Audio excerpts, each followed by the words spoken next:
चौथा सूत्र है, बोलिए, त्रयम एकत्र संयमः।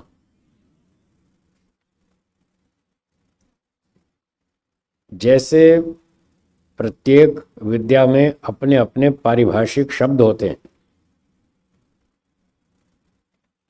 उनके निर्धारित अर्थ होते हैं,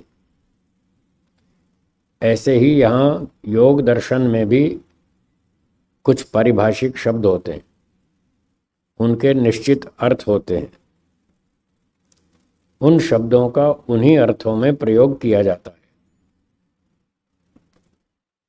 जैसे गणित में रेखा, रेखा का मतलब क्या?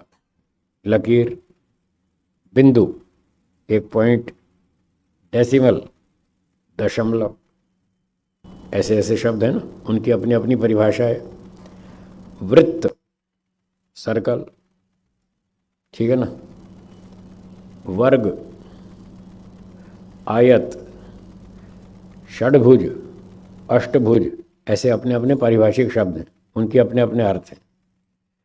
ऐसे ही संस्कृत भाषा में भी होते हैं, सब भाषाओं में होते हैं, सब विद्याओं में होते हैं। यहाँ जो दर्शन का पाठ चल रहा है, इस दर्शन विद्या में भी कुछ पारिभाषिक शब्द होते हैं।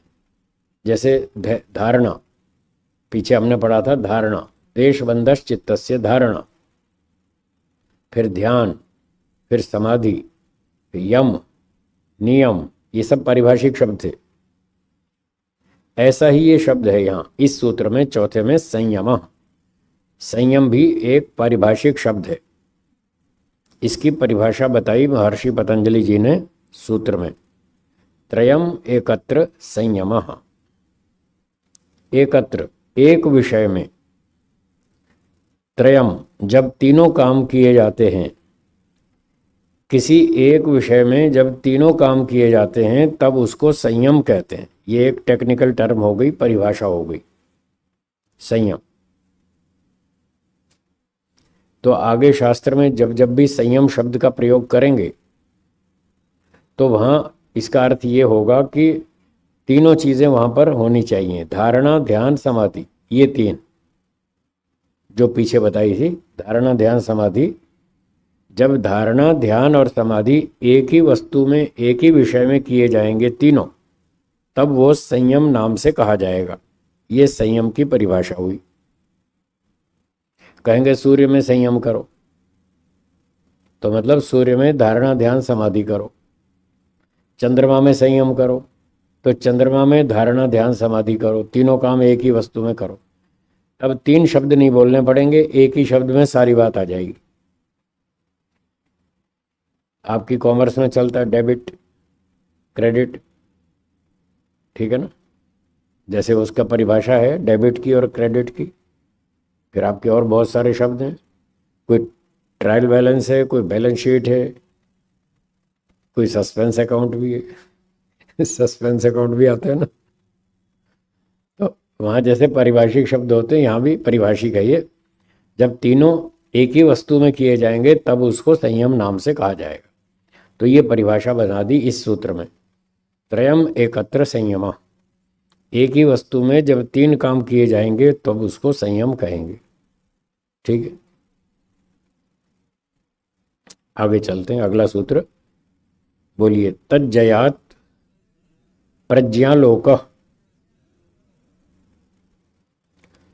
तत्, उस संयम को, जयात, जीत लेने से, जब व्यक्ति संयम को जीत लेता है, जीतने का मतलब जब संयम करने में वो कुशल हो जाता है, एक्सपर्ट हो जाता है, किसी वस्तु में धारणा, ध्यान, समाधि तीनों काम कर लेता है, तो उसमें वो माहिर हो जाता है, कुशल हो जाता है, एक्सपर्ट हो जाता है। तो उससे क्या होता है? प्रज्ञालोक, उससे बुद्धि का विकास होता है। जो समाधि बुद्धि है उसमें और अच्छी अच्छी स्पष्टता आती जाती है। चालू भाषा में कहते हैं पिक्चर क्लियर होती जाती, ऐसे बोलते हैं। अब सारी पिक्चर क्लियर है सारी बात पूरी समझ में आ गई, इसको बोलते हैं सारी बात पिक्चर क्लियर हो गई। तो उससे बुद्धि का विकास होता है, व्यक्ति उस विषय को बहुत अच्छी तरह से स्पष्टता से समझ लेता है। तो जैसे जैसे संयम करते जाते हैं वैसे वैसे रिजल्ट अच्छा आता है, ज्ञान की शुद्धता स्पष्टता होती जाती। ये इसका फल बताया। अगला सूत्र है छठा, देखिए और बोलिए। तस्य भूमिषु विनियोग।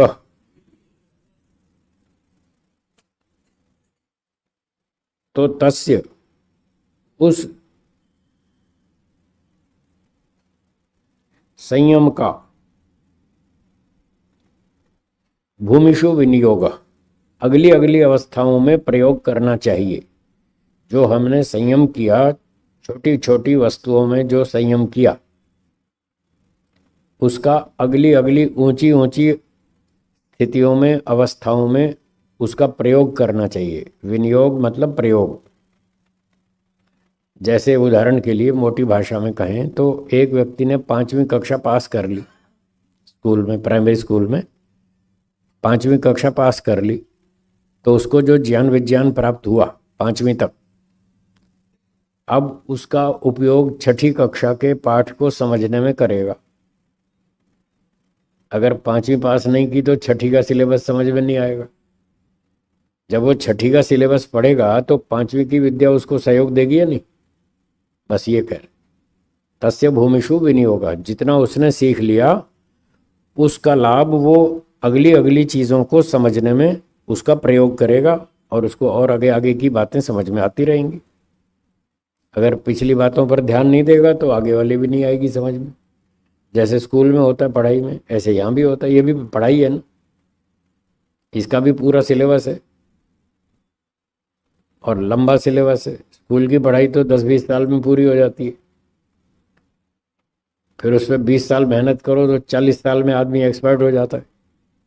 एक आदमी ने 20 साल पढ़ाई की साइंस की, फिर 20 साल रिसर्च की, तो 40 साल में वो साइंटिस्ट बन गया, एक्सपर्ट हो गया साइंस में। तो यहाँ की पढ़ाई तो 40 साल में पूरी हो जाती है, और योग की पढ़ाई में तो 40 जन्म भी लग जाए। ये लंबा काम, ये लंबा सिलेबस है, इसमें समय अधिक लगता है, परिश्रम बहुत करना पड़ता है, समय और एकाग्रता, ध्यान और वैराग्य और बहुत कुछ इसमें चाहिए। तो ये भी एक विषय है, एक सिलेबस है, थोड़ा कठिन है, पर कोई बात नहीं, करना तो पड़ेगा ही, दूसरा कोई छुटकारा नहीं है। प्रफुल्ल जी, सीए का कोर्स करना सरल है या कठिन है? कठिन। फिर भी लोग करते हैं ना, बहुत सारे लोग करते हैं, बहानेबाजी नहीं करते, छोड़ नहीं देते साहब सीए करना कठिन है, हम तो नहीं करेंगे, करते हैं, फिर भी करते। एमटेक का कोर्स भी सरल नहीं है, वो भी कठिन है, वो भी करते हैं। मेडिकल में एमडी और एमएस का कोर्स भी कठिन है, वो भी करते हैं, खूब मेहनत करते हैं वर्षों तक। घर से भी दूर, परिवार से भी दूर, हॉस्टलों में जा के रहते हैं, घंटों घंटों 15-15 घंटे मेहनत करते हैं रोज। तो जैसे और सब कामों में मेहनत करते हैं, जब योग की बात आती है तब ढीले पड़ जाते हैं। साहब ये तो बहुत कठिन है, ये तो अपने बस का नहीं। तो ये गड़बड़ है, इसमें भी ढीले नहीं होना चाहिए। कठिन है तो क्या हुआ, कर लेंगे, और भी तो 20 काम कठिन है, वो भी तो कर रहे हैं। माताओं से पूछता हूँ, बच्चे पालना सरल है या कठिन है? कठिन है।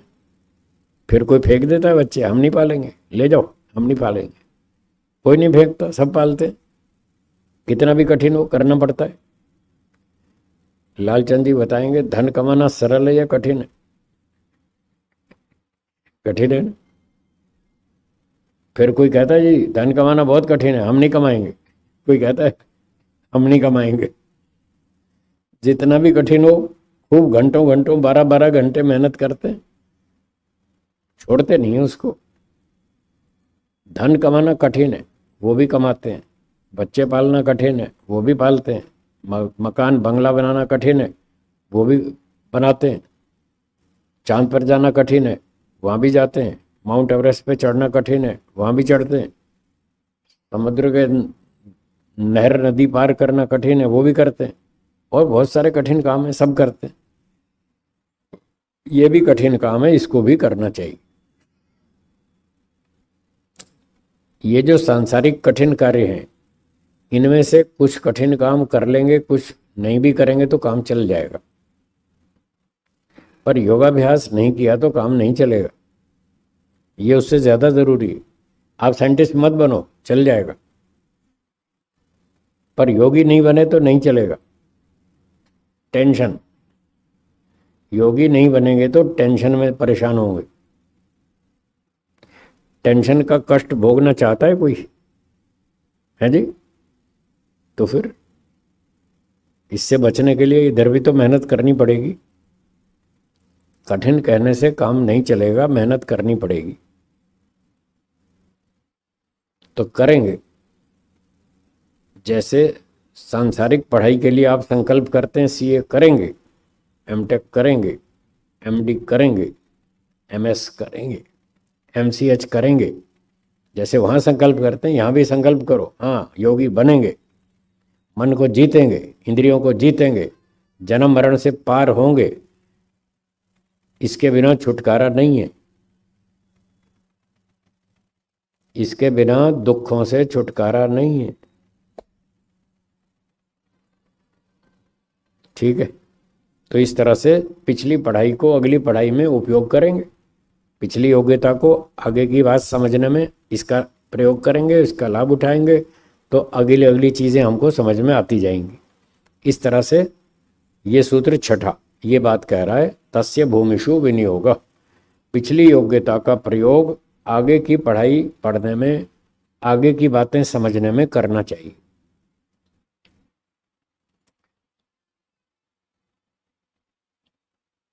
तो उसके लिए उदाहरण ये बता सकते हैं हम, जैसे मान लो समाधि है, संप्रज्ञात समाधि है। पहले पाद के 17वें सूत्र में हमने 4 समाधियां पढ़ी थी संप्रज्ञात।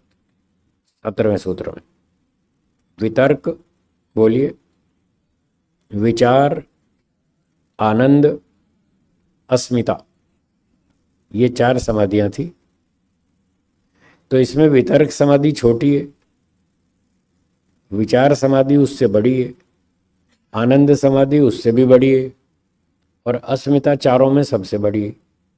तो तस्य भूमिषु विनियोग, पिछली योग्यता प्राप्त कर ली, वितर्क समाधि प्राप्त कर ली, तो इससे जो आपको लाभ हुआ, योग्यता बनी, उसका लाभ, उसका प्रयोग अगली समाधि को समझने में करेंगे, विचार समाधि को समझने में इससे लाभ उठाएंगे।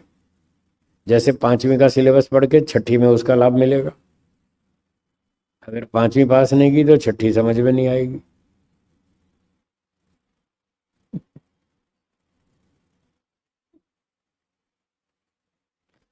ठीक है ना? तो 6ठी पढ़ लेंगे तो फिर वो जितनी योग्यता बनेगी 6ठी क्लास में, वो 7वीं का पाठ समझने में काम आएगी। तो ऐसे ही वितर्क समाधि पार कर ली तो उसकी योग्यता विचार समाधि को प्राप्त करने में सहयोग करेगी। फिर विचार समाधि प्राप्त हो गई तो उसकी योग्यता आनंद समाधि को प्राप्त करने में सहयोग करेगी। आनंद समाधि प्राप्त करने पर उसकी योग्यता अस्मिता समाधि को समझने में, प्राप्त करने में सहयोग करेगी। यह है तस्य भूमिषु विनियोग। ठीक हो गया? आगे चलें।